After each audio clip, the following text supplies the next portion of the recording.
Hi Bachapari, I hope you guys are safe and sound in your house. This is your educator Shubham Pathak and the chapter that we are going to do today is CBSE class 9 का chapter French revolution. अब ये आपकी history books का पहला chapter है। मैं हमेशा बोलती हूँ कि क्लास 9th की जो हिस्ट्री है वो क्लास 10th की हिस्ट्री से 2 गुना ज़्यादा डिफिकल्ट है, लेकिन ये वाला चैप्टर थोड़ा फेयरली ईजी है क्योंकि इसकी जो कहानी है वो याद करो तो जल्दी से याद हो जाती है। नाजिज्म और सोशलिज्म में थोड़ी सी ज़्यादा मेहनत लगती है। चलो कोई बात नहीं, हम पहले ये स्कोरिंग वाला चैप्टर कर लेते हैं और जल्द ही मेरे चैनल शुभम पाठक पे आपको नाजिज्म और सोशलिज्म भी पढ़ने को मिल जाएगा। French revolution. इससे पहले कि मैं चैप्टर की कहानी आपको सुनाना शुरू करूं, line to line word by word explanation देना शुरू करूं एनसीईआरटी की, उससे पहले मैं बता देती हूँ that I am a graduate from Kirodimal College and postgraduate from Delhi School of Social Work. Both of them are a part of Delhi University, and also I know that you don't care about it at all. So let's move on and let's talk about French society 18th century. तो ये जो कहानी है ना French revolution की, वो Louis the 16th जो वहाँ का राजा था उसकी कहानी है। उसको इसका बिल्कुल कहानी की तरह सुनोगे ना कि एक 20 साल का राजा था, तो ये बहुत इंटरेस्टिंग भी लगेगा। ये चैप्टर पूरा वर्ड टू वर्ड समझ भी आएगा और जो इसकी डेट्स हैं वो भी आपको याद हो जाएंगी। ठीक है, तो this is a trick. King of the France Louis the 16th जो बर्बन डायनेस्टी यानी कि कौन से खानदान से बिलोंग करते थे, बर्बन खानदान से बिलोंग करते थे। उन्हें फ्रांस की राजगद्दी कब मिली? He ascended the throne in 1774 and you know what, he was just 20 years old when he got married off. उनकी शादी भी करा दी गई थी।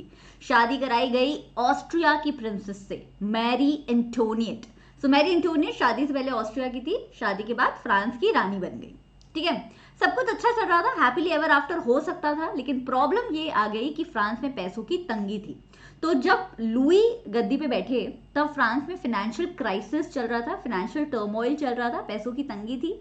अब आप बोलोगे मैम फ्रांस तो बड़ा रॉयल घराना टाइप लगता है, बर्बन डायनेस्टी तो काफी फेमस है, इनके पास तो काफी पैसा हुआ करता था। फिर पैसों की तंगी कैसे? पैसों की तंगी ऐसे कि हमारे राजा साहब ने अमेरिका की कॉलोनीज 13 अमेरिकन कॉलोनीज की मदद की थी। यूरोप का जो देश ब्रिटेन था वो उस जमाने में बहुत पावरफुल हुआ करता था, उसने 13 अमेरिकन कॉलोनीज पे भी अपना कब्जा कर रखा था। और आपको पता है हमारे देश पे तो किया ही हुआ था, इंडिया पे और भी बहुत देशों पे किया हुआ था।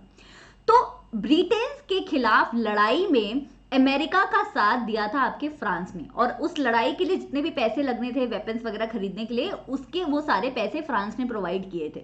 Somewhere around 1 billion leverage. बचा लिवरेज फ्रांस की करेंसी है उस जमाने की।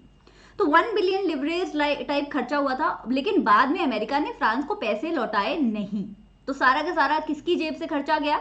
फ्रांस की जेब से। और भी थोड़ा पुराना कर्जा चल रहा था फ्रांस पे, तो कुल मिला के अगर आप देखो तो फ्रांस पे 2 बिलियन लिवरेज का कर्जा था।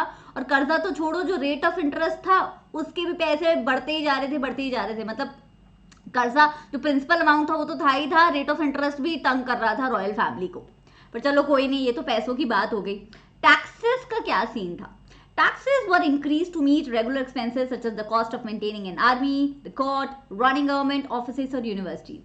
अब भाई ये तो चलो कर्जे की बात हो गई, लेकिन फ्रांस को अपने भी तो फ्रांस के खूब सारे खर्चे थे। फ्रांस का जो पूरा राजमहल था उसको मेंटेन करने का खर्चा, पेंटिंग, उसकी फैसिलिटी मैनेजमेंट, पता नहीं क्या क्या होता है भाई, महलों के खर्चे अलग हैं। कोर्ट को मेंटेन करने का खर्चा, आर्मी को मेंटेन करने का खर्चा, अपनी पार्टीज करने का खर्चा, ये सारे खर्चे राजा साहब कहाँ से लाएंगे? नौकरी करने थोड़ी जाएंगे। उन्होंने क्या कर रखा था कि फ्रांस की फाइनेंशियल तंगी को देखते हुए उन्होंने कॉमन लोगों पे टैक्सेस बढ़ा दिया था कि भाई ज्यादा टैक्स लोग भरेंगे तो ज्यादा रॉयल ट्रेजरी में पैसा आएगा, तो ज्यादा राजा साहब को पैसा मिलेगा। बड़ी तो गलत है ना, आप फाइनेंशियल तंगी में है तो बाकी लोग भी तो फाइनेंशियल तंगी में, उनसे क्यों पैसे वसूल रहे? चलो कोई नहीं।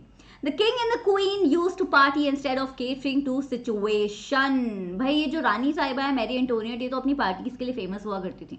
यूरोप के पता नहीं कौन कौन से, दुनिया के पता नहीं कौन कौन से डिजाइनर और शू मेकर्स को बुला बुला के रॉयल ट्रेजरी का सारा पैसा खर्च करती थी। तो बेसिकली जो कॉमन जनता थी फ्रांस की, उसे ना तो लुई द 16th पसंद आ रहे थे, ना उनकी बीवी यानी कि रानी साहिबा मैरी एंटोनियट पसंद आ रही थी। तो लोगों के दिलों में रॉयल फैमिली के लिए थोड़ी सी नफरत पनपनी शुरू हो गई थी।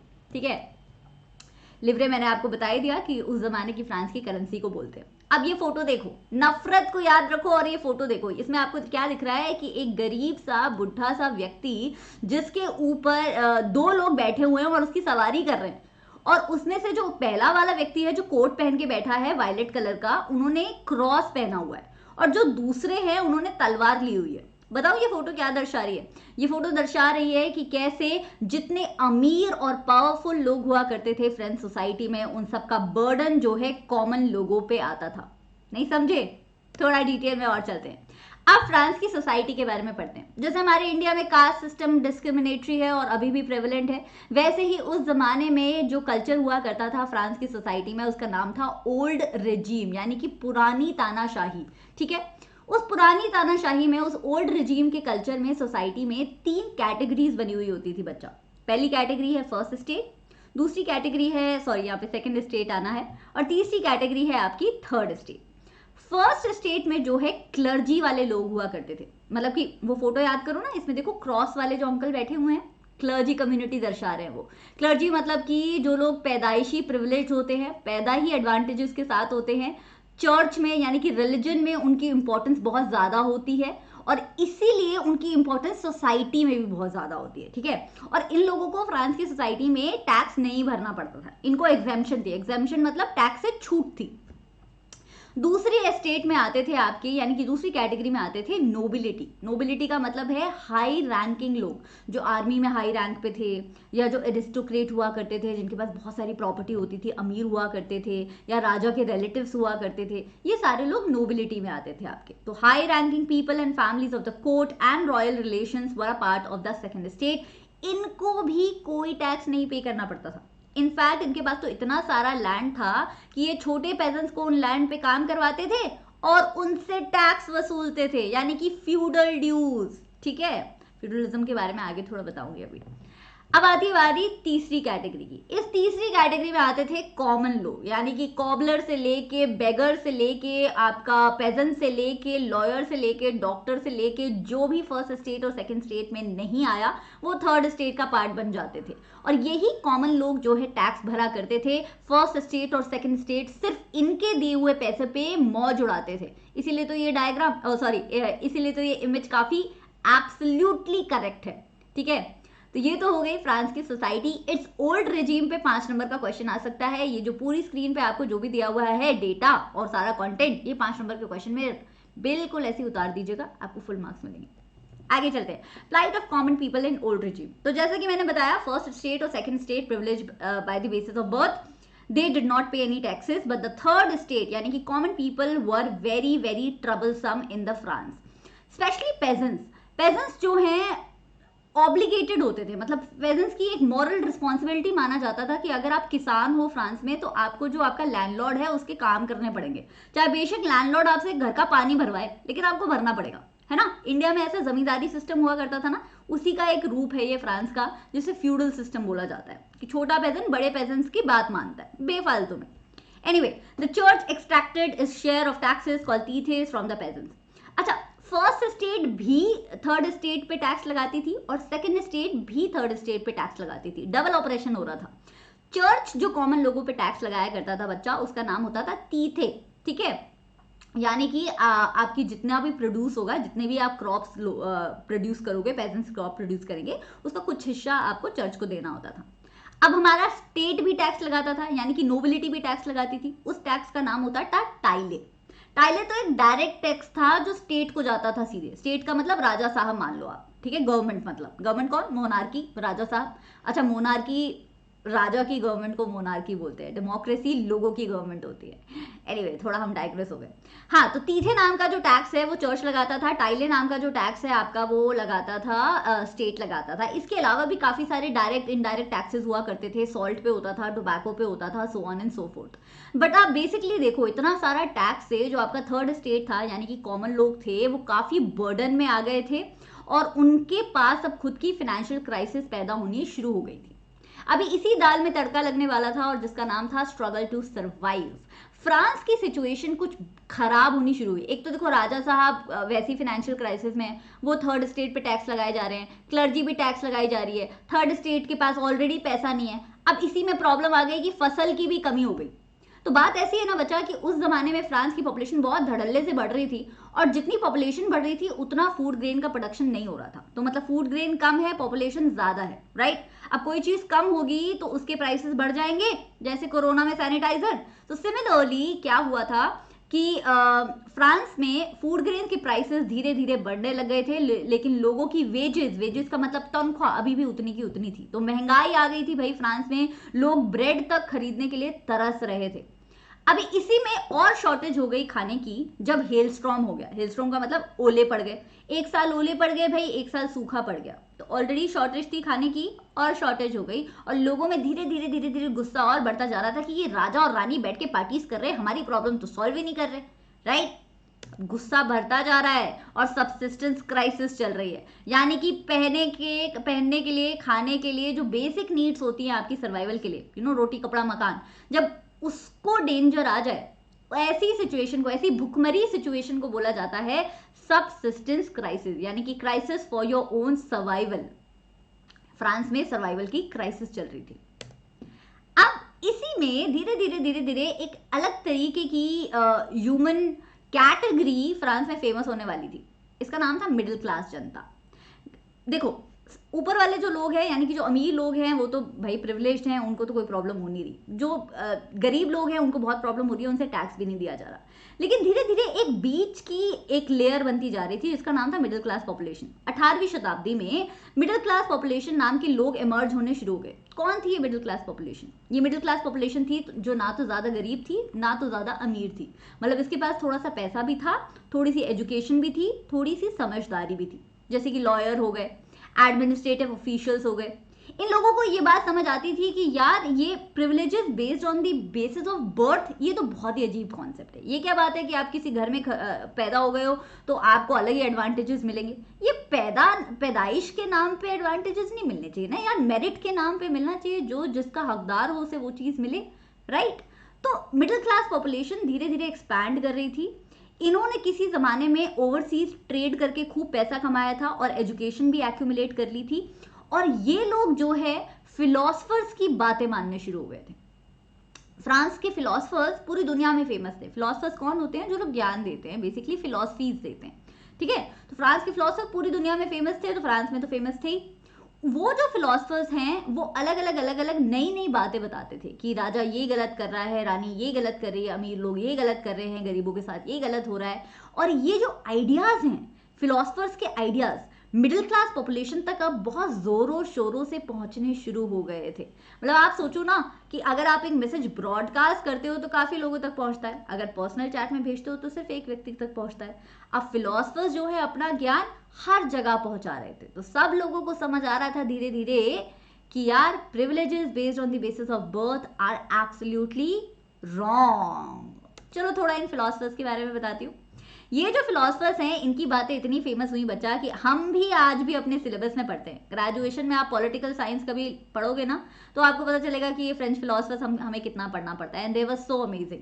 इनफैक्ट जब अमेरिका का रेवोल्यूशन हुआ था ना, जब अमेरिका को आज़ादी मिली थी, तो उनके कॉन्स्टिट्यूशन में, अमेरिका के कॉन्स्टिट्यूशन में भी फ्रेंच फिलोसफर्स की बातों की झलक देखने को मिलती है। तो फ्रांस के फिलोसफर पूरी दुनिया में फेमस है आज भी, और यही फ्रांस के फिलोसफर्स की फिलॉसफी, यानी कि इन ज्ञानी लोगों का ज्ञान जो है हर जगह डिस्कस होने लग गया था। सैलून्स में, यानी कि ब्यूटी पार्लर्स में, कटिंग सैलून में, हेयर कटिंग सैलून्स में, कॉफी हाउसेस में, भाई फ्रांस है, बेकरीज और कॉफी हाउसेस बहुत फेमस होते हैं। न्यूज़पेपर्स के थ्रू, बुक्स के थ्रू, पैम्फलेट्स के थ्रू ये ज्ञान अब सब तक पहुंच रहा था। इनफैक्ट जो लोग पढ़ भी नहीं पाते थे ना, there were some people who were so illiterate they couldn't read, तो उनको ये ज्ञान सुनने को मिलता था। इस ज्ञान का रिसाइटेशन भी चलता था, इन बातों का रिसाइटेशन भी चलता था। तो now the message was spreading in the entire France, और तभी एक और बात फैल गई सारे लोगों में। वो बात ये थी कि राजा साहब की फाइनेंशियल क्राइसिस इतनी ज्यादा बढ़ गई थी कि वो अब कॉमन लोगों पे टैक्स थोड़ा सा और ज्यादा बढ़ाने वाले थे। आप खुद सोचो ना यार, थर्ड स्टेट तो ऑलरेडी परेशान चल रही है, उसके पास टैक्स भरने के पैसे नहीं है, अभी वहां पे फिलोसफर्स का ज्ञान हम लोग सुन रहे हैं, और तभी आपको समझ आए कि राजा साहब फिर से टैक्स बढ़ाने वाले हैं। गुस्से का लेवल तो 10 on 10 चल रहा था फ्रांस में। और गुस्से वाले लोग क्या करते हैं भाई? गुस्से वाले लोग क्रांति करते हैं। पर चलो क्रांति के बारे में बताती हूँ, उससे पहले बताती हूँ इन फिलोसफर्स के बारे में। फ्रांस के बहुत सारे फिलोसफर्स थे बच्चा। ये जो 3 फिलोसफर्स यहाँ पे लिखे हैं, इनके अलावा भी बहुत इंपॉर्टेंट फिलोसफर्स हैं, लेकिन आपकी एनसीईआरटी में ये 3 ही दिए। एक फिलोसफर का नाम था जॉन लॉक, बहुत ही फेमस। जॉन लॉक ने एक किताब लिखी थी, 2 ट्रीटीज ऑफ द गवर्नमेंट। थोड़ा सा सोच के देखो, एक सेकंड के लिए जरा छोड़ के देखो, क्लास 9th और ये एनसीईआरटी वगैरह सब एक सेकंड के लिए भूलो और ये सोचो हम उस जमाने की बात कर रहे हैं जब डेमोक्रेसी थी नहीं, जब सिर्फ राजा हुआ करता था और राजा की प्रजा हुआ करती थी। उस जमाने में किसी ने ये बात पहली बार बोली कि यार राजा कोई भगवान का रूप नहीं है जो राजा की सारी गलतियां तुम माफ कर देते हो, राजा को डिवाइन मानना बंद करो, डिवाइन मतलब भगवान का रूप मानना बंद करो। जॉन लॉक ने ये बात अपनी किताब में बोल दी, two treaties of the government, कि he rejected the doctrine of the divine and the absolute right of the monarch, कि राजा है प्रजा है ठीक है समझ में आता है, लेकिन राजा का एब्सोल्यूट रूल चले, यानी कि राजा की एब्सोल्यूट मनमानी चले, सिर्फ जो राजा बोले वही हो, बाकी और किसी की बात मानी ना जाए, ये तो थोड़ा गलत है। तो जॉन लॉक भाई साहब तो ये ज्ञान देके गए। अब आती है बात आपकी रूसो की, बच्चा प्रोनाउंसिएशन इज रूसो, मुझे भी 2-3 बार में समझ आया है, बट एनीवे इनकी किताब का नाम था the social contract. Social contract, contract तो आपको पता है क्या होता है, कॉन्ट्रैक्ट होता है legal document, legal agreement basically. Social contract मतलब सोसाइटी का एक एग्रीमेंट, राइट। तो रूसो भाई साहब ने जॉन लॉक की ही बात को थोड़ा सा आगे और अपना अपना तड़का उसमें डालते हुए बोला कि यार लोगों को अपना रिप्रेजेंटेटिव, मतलब कौन उनका लीडर बनेगा, कौन उनका नेतृत्व करेगा, रिप्रेजेंटेशन करेगा, ये चुनने का अधिकार होना चाहिए। कितनी नई बात है, सोचो वो जमाना जहां सिर्फ राजा और राजा की प्रजा है, वहां पे कोई व्यक्ति फिर से बोल रहा है कि यार हमें अपना लीडर खुद से चुनने का मौका मिलना चाहिए ना, ये क्या कोई भी राजा का बेटा राजा और रानी की बेटी रानी बनते रहते हैं, तो थोड़ा गलत है। तो ये ज्ञान देके गए रूसो भाई साहब। अब तीसरे ज्ञानी व्यक्ति का नाम है मॉन्टेस्क्यू।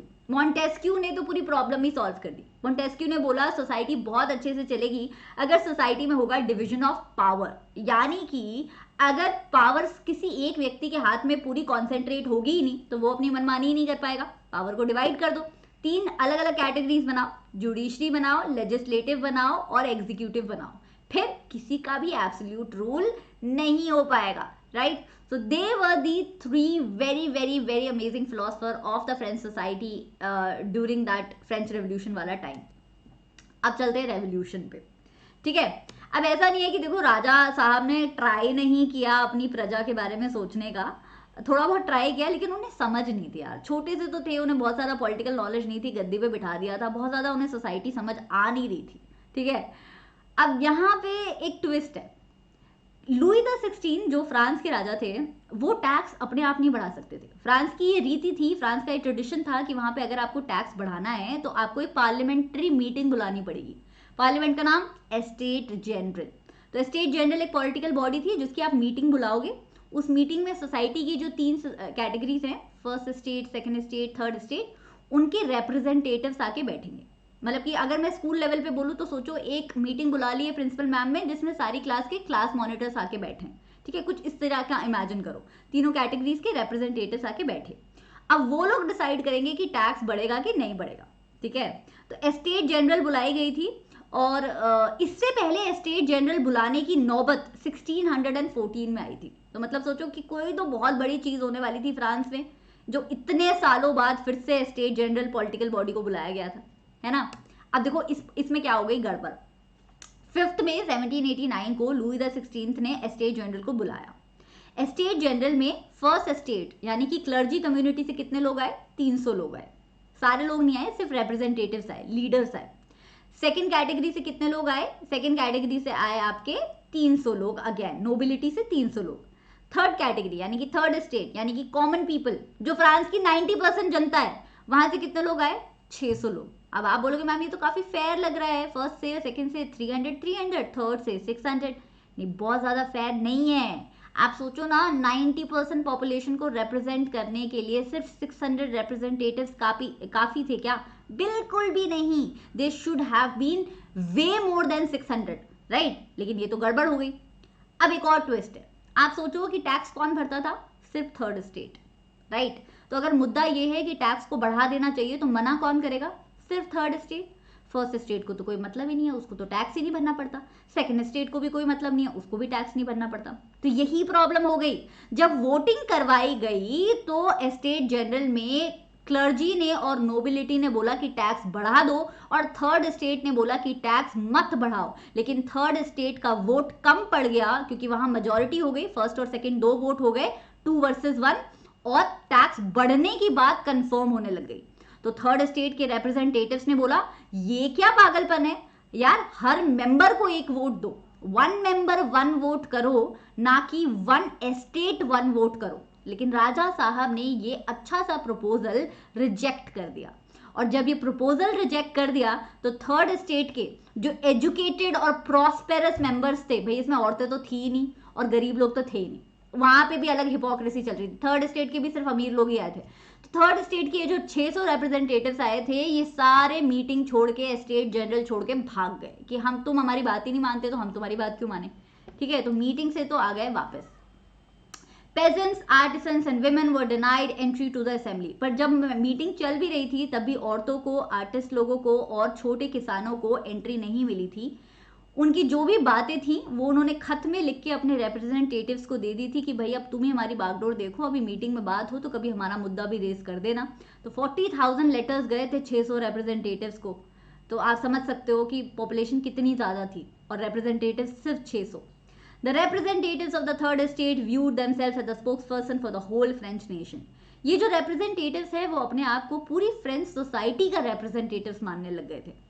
और ये लोग तो मीटिंग छोड़ के भाग आए थे, इनको तो राजा साहब जचे ही नहीं, राजा साहब की बातें भी नहीं जची। तो इन्होंने क्या किया, फिर ये मीटिंग छोड़ के अपने अपने घर चले गए। फिर बाद में 20 जून को, 5 मई को मीटिंग हुई थी, 20 जून की बात हो रही है, ऑलमोस्ट एक महीने से भी ऊपर के बाद, राइट। तो 20 जून को ये सारे के सारे रिप्रेजेंटेटिव फिर से मिले। कहाँ पे मिले, वर्साइलिस नाम का जो शहर है वहां पे एक ग्राउंड है, उसके अंदर टेनिस का एक इंडोर कोर्ट था। इंडोर टेनिस कोर्ट तो यूजुअली इंडोर ही होते हैं, राइट। तो एक वर्साइलिस के ग्राउंड के इंडोर टेनिस कोर्ट में ये सारे रिप्रेजेंटेटिव्स मिले और उन्होंने बोला कि आज से हमारा नाम है नेशनल असेंबली, हम स्टेट जनरल को मानते ही नहीं अपनी पॉलिटिकल बॉडी, हम खुद की पॉलिटिकल बॉडी बनाएंगे जिसका नाम होगा नेशनल असेंबली। और उन्होंने उसी टेनिस कोर्ट में एक शपथ ली। शपथ की इंग्लिश होती है बच्चा ओथ। तो टेनिस कोर्ट ओथ इसी को बोलते हैं, जहां सारे रिप्रेजेंटेटिव्स ने, थर्ड स्टेट के रिप्रेजेंटेटिव्स ने बोला कि हम तब तक हार नहीं मानेंगे जब तक हम एक कॉन्स्टिट्यूशन, एक संविधान, एक रूल बुक नहीं बना देते फ्रांस के लिए। और वो रूल बुक का सबसे प्राइमरी ऑब्जेक्टिव होगा मोनार्क यानी कि लुई द 16, यानी कि हमारे राजा साहब की पावर्स को कम करना। ठीक है, तो उसकी पावर को कम करने के लिए बनाया गया नेशनल असेंबली। अच्छा, ऐसा जरूरी नहीं है कि थर्ड स्टेट में सारे लोग गरीब हुआ करते थे। थर्ड स्टेट में कुछ लोग फर्स्ट स्टेट और सेकंड स्टेट के भी थे, भाई होते हैं, अच्छे लोग होते हैं, उनको इससे कोई प्रॉब्लम नहीं थी कि वो अमीर घर में पैदा हुए थे या क्लर्जी कम्युनिटी में पैदा हुए थे। उनको पता था कि थर्ड स्टेट के जो लोग हैं वो अच्छी बातें कर रहे हैं, वो इक्वालिटी लाना चाह रहे हैं सोसाइटी में, and which is a very great thing, तो they were supporting them, just like Mirabeau और जस्ट लाइक एबेसियस। मिराब्यू जो है खुद एक नोबिलिटी यानी कि सेकंड स्टेट से बिलोंग करते थे, और एबेसियस जो है वो प्रीस्ट थे यानी कि क्लर्जी कम्युनिटी यानी कि फर्स्ट स्टेट से बिलोंग करते थे। लेकिन ये लोग अभी साथ किसका दे रहे थे, थर्ड स्टेट का रेवोल्यूशन में स्टार्ट दे रहे थे। इनफैक्ट मिराब्यू ने तो एक जर्नल भी लिख दिया, काफी लोगों को, क्राउड को अट्रैक्ट करने के लिए, स्पीचेस देने के लिए मिराब्यू काफी आगे रहते थे। और एबेसियस ने तो एक बड़ा सुंदर सा एक पैम्फलेट छपवा दिया था, व्हाट इज थर्ड स्टेट, जो जितने भी लोग पढ़ते थे उन लोगों को रेवोल्यूशन के प्रिंसिपल्स के बारे में पता लगता था। तो they were very great leaders for the third state. अब आती है बात situation in the country side.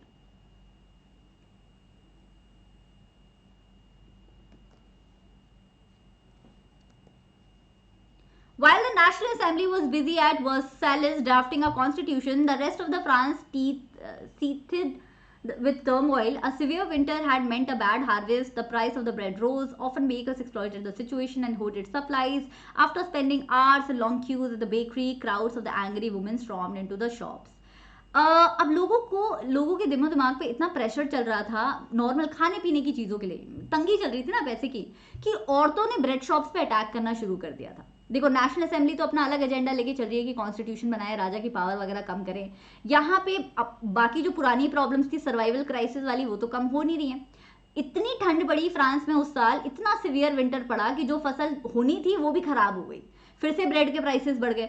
अब ब्रेड के प्राइसेस बढ़ गए तो क्या करें, खाना तो है ना, जैसे हमारे यहाँ दाल चावल सब्जी इतना पसंद से खाया जाता है, फ्रांस में ब्रेड बहुत स्टेपल फूड में आता है ब्रेड, राइट। तो लंबी लंबी कतारें लगने लग गई। अभी जैसे वैक्सीन कैंप पे हमारे यहाँ लंबी लंबी कतारें लग रही है ना, वैसी लंबी लंबी कतारें लग रही थी ब्रेड शॉप के आगे फ्रांस में। औरतें खड़ी रहती थी सारा दिन की ब्रेड खरीदें, घर पे जाके फिर खाना बनाएं। लेकिन ब्रेड शॉप्स के जो सप्लायर्स थे, यानी कि ब्रेड के जो शॉप ओनर्स थे या ब्रेड सप्लायर्स जो थे, वो इतने बदमाश थे कि वो ब्रेड की सप्लाई नहीं दे रहे थे, वो दे ही नहीं रहे थे। मतलब आप लंबे लंबे लाइनों में खड़े रहो और जब आपका नंबर आएगा तो आपको पता चलेगा कि अरे जी वैक्सीन तो खत्म हो गई, मतलब कि अरे ब्रेड तो खत्म हो गया, ब्रेड मिलेगा ही नहीं। तो औरतें इतना तंग आ गई थी इस माहौल से कि औरतों ने ब्रेड शॉप्स पे ही अटैक करना शुरू कर दिया कि हमारा ब्रेड दो यार, हमें कब से खड़े हम। ठीक है, तो औरतों का तो ये ब्रेड शॉप अटैक चल रहा था, अलग अलग फ्रांस के अलग अलग पार्ट्स में चल रहा था। और वहीं एक और पंगा आना शुरू हो गया था। ये सारे पंगे जो है ना, ये क्वेश्चन पता है कैसे आता है? क्वेश्चन आता है कि why did the French revolution happen. ये सारे पंगे आपको उसमें लिखने हैं। ओल्ड रिजीम वाला पंगा, सर्वाइवल क्राइसिस वाला पंगा आपका, फिर ये स्टेट जनरल वाला पंगा, फिर ये ब्रेड क्राइसिस वाला पंगा, और अभी जो नया पंगा बताने जा रही हूँ, ये सारे पॉइंट्स हैं आपके। The king ordered troops to move into the Paris on 14 July. The agitated crowd stormed and destroyed the Bastille. राजा साहब ने क्या कर दिया? राजा साहब ने सोचा कि सिचुएशन जो है हाथ से बाहर जा रही है, चलो पेरिस में जो है ट्रूप्स भेजते हैं, मतलब आर्मी का ग्रुप भेजते हैं, अब वो सिचुएशन कंट्रोल करेंगे। अब लोगों को और गुस्सा आ गया इससे, तो 14 जुलाई को लोगों को इतना गुस्सा आ गया कि एकदम से उन्होंने क्या कर दिया कि बास्टाइल पे अटैक कर दिया। बास्टाइल क्या था? बास्टाइल एक जेल था, राजा की एक बहुत बड़ी सी जेल हुआ करती थी। लोगों का मानना था कि ये राजा की डेस्पोटिक, यानी कि राजा की एब्सोल्यूट पावर का एक चिन्ह है, क्योंकि राजा को जो भी तंग करता है राजा जेल में डलवा देता है ना। तो लोगों ने सोचा कि जब ये जेल ही नहीं रहेगी तो राजा को समझ आएगा कि हम उसकी पावर को नहीं मानते।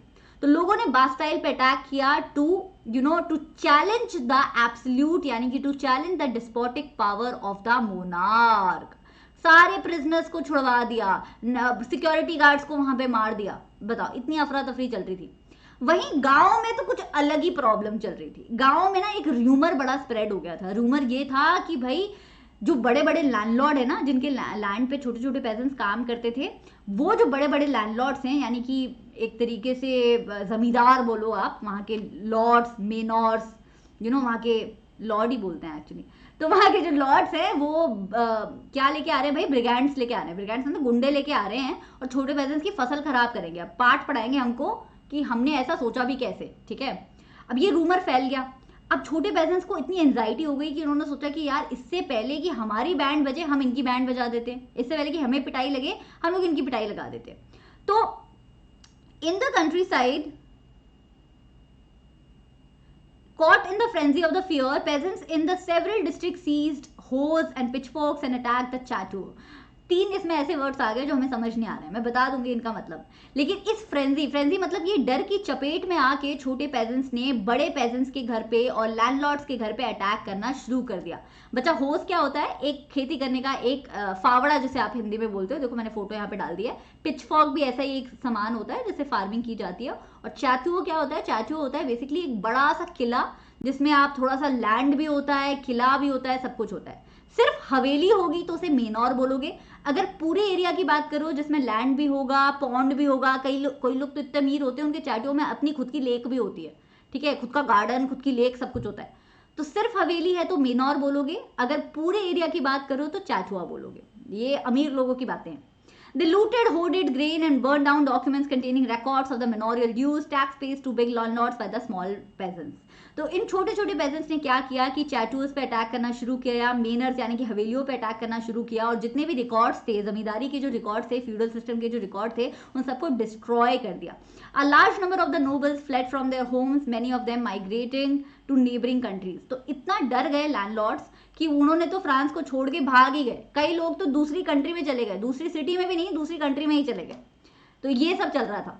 फिर फाइनली जब इतना हड़कंप मच रहा था भाई सोसाइटी में, औरतें ब्रेड शॉप पे अटैक कर रही हैं, कंट्री साइड में अलग प्रॉब्लम चल रही है, तो राजा साहब को समझ आया है कि इससे पहले कि प्रॉब्लम बेकाबू हो जाए, चुपचाप इन लोगों की बात मान लेते। तो लुई द 16 ने फाइनली नेशनल असेंबली को रिकग्नाइज कर लिया और साइन करवाई गई उससे ऑगस्ट डिक्री। डिक्री का मतलब ऑफिशियल डॉक्यूमेंट। 4 अगस्त 1789 को राजा साहब ने ऑगस्ट डिक्री साइन की। ऑगस्ट डिक्री में लिखा था कि वो नेशनल असेंबली को मानते हैं, रिकग्नाइज करते हैं। इससे पहले तो मानने से इनकार कर रहे थे कि कौन सी नेशनल असेंबली, हमें नहीं पता, हमें नहीं पता, तुम कुछ भी करो, हमें कुछ नहीं पता। अब जाके तो उन्होंने रिकग्नाइज किया। और ऑगस्ट डिक्री के अकॉर्डिंग क्लर्जी लोगों को जितने भी पैदा होने के नाम पे जो प्रिविलेजेस मिलते थे just on the basis of the birth, वो सारे उनसे छीन लिए गए। इनफैक्ट वो जो टैक्स लेते थे ना कॉमन लोगों से, तीथे नाम का टैक्स, वो भी अबॉलिश कर दिया गया। और चर्च के पास जितना लैंड था पता है चर्च को चैरिटी में बहुत लैंड मिलता है, रिलीजन में बहुत फायदा है, इनको बहुत लैंड मिलता था, ठीक है। इस सारे लैंड को क्या कर लिया गया, कॉन्फिस्केट कर लिया गया। कॉन्फिस्केट मतलब कि कब्जे में कर लिया गया। तो ऑगस्ट डिक्री से जब इनके लैंड को कॉन्फिस्केट किया गया तो पता चला कि इनके पास इतना लैंड था बच्चा कि फ्रांस का सारा कर्जा चुका दिया गया जस्ट इनके लैंड से। As a result the government acquired assets worth at least 2 billion livres. चुकाया नहीं गया लेकिन इतना इनके पास प्रॉपर्टी थी कि 2 बिलियन लिवरेज की तो इनके पास कम से कम प्रॉपर्टी थी। देख रहे हो आप इनइक्वालिटी, देख रहे हो सोसाइटी की। Anyway, France becomes a constitutional monarchy. Okay. France finally 1789 में रेवोल्यूशन हुआ। ये बच्चा एक कोई अकेला रेवोल्यूशन नहीं था, अलग अलग जगह रेवोल्यूशन हुए। नेशनल असेंबली का अलग, कंट्री साइड का अलग, ब्रेड शॉप्स का अलग, ठीक है। तो फाइनली 1791 में जाके मतलब रेवोल्यूशन के 2 साल में कॉन्स्टिट्यूशन का पहला ड्राफ्ट बनके तैयार हो गया, नेशनल असेंबली ने बना दिया। कॉन्स्टिट्यूशन का एकमात्र ऑब्जेक्टिव ये था कि राजा साहब की पावर्स को थोड़ा कम किया जाए। ये बहुत उछलते हैं राजा साहब, इनकी पावर्स थोड़ी कम किया जाए। और कॉन्स्टिट्यूशन ने एक और चीज़ बड़ी अच्छी सी कर दी कि पावर को डिवाइड कर दिया। वो जो हमारे बोलते थे ना मॉन्टेस्क्यू भाई साहब की डिवीजन ऑफ पावर होना चाहिए, वो इस कॉन्स्टिट्यूशन में आ गया। लेजिस्लेचर बन गया, एग्जीक्यूटिव बन गया, जुडिशरी बन गई, ये सबका अपना अपना फंक्शन था, अपना अपना काम था, कोई किसी और के काम में टांग नहीं अड़ाता था भाई। तो फ्रांस एक तरीके से एब्सोल्यूट मोनार्की से कॉन्स्टिट्यूशनल मोनार्की बन गया। एब्सोल्यूट मोनार्की का मतलब होता है जब सिर्फ राजा की मनमानी चलती है और किसी के पास कोई पावर नहीं होती। कॉन्स्टिट्यूशनल मोनार्की का मतलब होता है जहां राजा साहब सिर्फ एक नॉमिनल हेड होते हैं, मतलब नाम के लिए हेड हैं पूरी सोसाइटी के, लेकिन वहां पे असली पावर किसके हाथ में होती है, कॉन्स्टिट्यूशन के हाथ में होती है। तो France from absolute monarchy became a constitutional monarchy. पहले लॉज कौन बनाता था, पहले लॉज बनाता था राजा साहब। अब फ्रांस में कौन लॉज बनाने लग गया, नेशनल असेंबली। कुछ इस तरीके का सिस्टम देखने को मिला। सोसाइटी में वोट देने वाले जो सिटीजन्स थे वो 50,000 इलेक्टर्स को सिलेक्ट करते थे। मतलब लेट्स से 2 लाख लोग हैं सोसाइटी में जो वोट देने के लिए एलिजिबल है। सबको वोट देने का अधिकार नहीं था, वो मैं अभी बताती हूँ, लेकिन मान लो 2 लाख लोग हैं जो वोट दे पा रहे हैं। उन 2 लाख लोगों ने वोट करके कितने लोग सिलेक्ट किए, 50,000 इलेक्टर्स को सिलेक्ट किया। फिर उन 50,000 इलेक्टर्स ने बाद में किसे इलेक्ट किया, नेशनल असेंबली को इलेक्ट किया, जिसमें 745 मेंबर्स थे। ये नेशनल असेंबली जो है आपका लॉज बनाएगी। बाकी एग्जीक्यूटिव कौन था, एग्जीक्यूटिव तो राजा साहब ही थे, और जुडिशरी अलग से चल रही थी। जुडिशरी में भी जो जजेस थे और जो लॉयर्स थे वो कहाँ से आए थे, वो भी वोटिंग से आए थे। वो वोटिंग भी सिर्फ वोट करने वाली जनता ने दी थी, ठीक है। फिर से बता रही हूँ, वोट करने वाली जनता 2 चीजों के लिए वोट करती थी, एक तो जुडिशरी के लिए, दूसरा आपके इलेक्टर्स के लिए। इलेक्टर्स की संख्या होती थी 50,000 इलेक्टर्स फिर बाद में जाके नेशनल असेंबली को इलेक्ट करते थे, जिसमें 745 मेंबर्स हुआ करते थे, और ये लोग ही बनाते थे लॉज, ठीक है, नेशनल असेंबली। अब ये बात आती है कि वोट कौन देता था। वोट देते थे भाई एक्टिव सिटीजन, यानी कि ऐसे सिटीजन जो आदमी थे। पहला क्राइटेरिया वोट देने का है कि आपको आदमी होना पड़ेगा। दूसरा क्राइटेरिया आपको 25 साल से ऊपर की उम्र होनी पड़ेगी।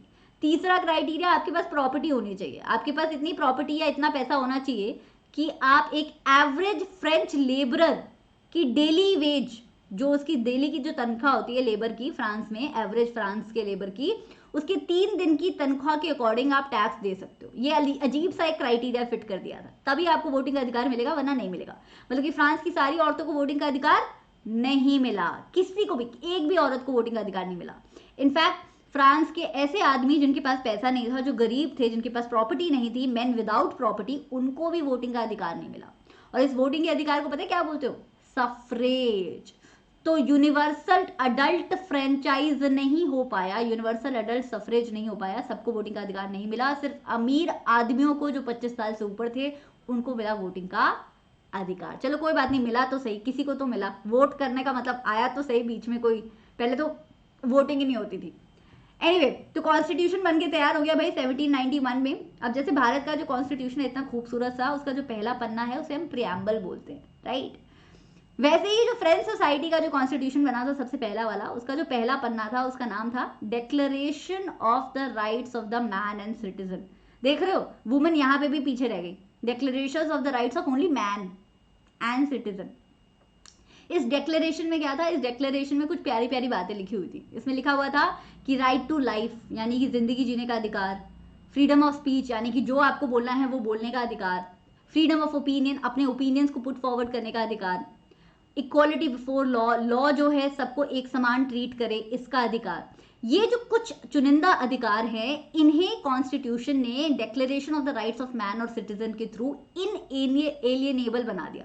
इनएलिएनेबल मतलब कि कुछ भी हो जाए, अगर आप फ्रांस के सिटीजन हैं तो आपसे ये अधिकार कोई भी छीन नहीं सकता है, और इन अधिकारों को प्रोटेक्ट करने की जिम्मेदारी है आपकी गवर्नमेंट की। ठीक है, अब वो गवर्नमेंट चाहे राजा साहब हो, चाहे कॉन्स्टिट्यूशन हो, चाहे कोई भी हो, लेकिन ये अधिकार आपसे कोई छीन नहीं सकता है।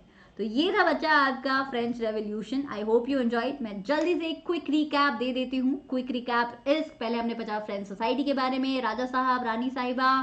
फ्रेंच सोसाइटी में 3 कैटेगरीज थी, first state, second state, third state. Third state tax देती थी, फर्स्ट और सेकंड नहीं देती थी।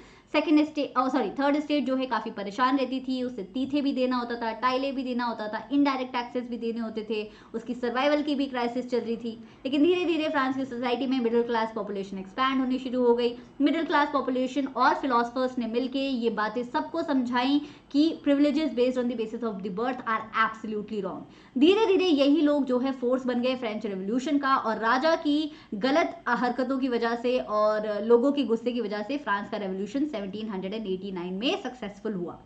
1791 में कॉन्स्टिट्यूशन बन के तैयार हो गया, और कॉन्स्टिट्यूशन का पहला page declaration of the rights of the man and citizen, वो मैंने आपको अभी अभी बताया। तो this was a quick recap. I will see you next time with another episode of another session of this chapter, particular chapter. 2 sessions में हम खत्म कर देंगे चैप्टर को। Thank you so much for watching this. मैं आपको SST के सारे चैप्टर्स पढ़ाने वाली हूँ इसी चैनल पे, तो सब्सक्राइब ज़रूर कर लेना। और इसका जो पीडीएफ है आपको डिस्क्रिप्शन बॉक्स में मिल जाएगा। डिस्क्रिप्शन बॉक्स में आपको एक टेलीग्राम ग्रुप का भी लिंक होगा, ज्वाइन करना हो तो कर लेना।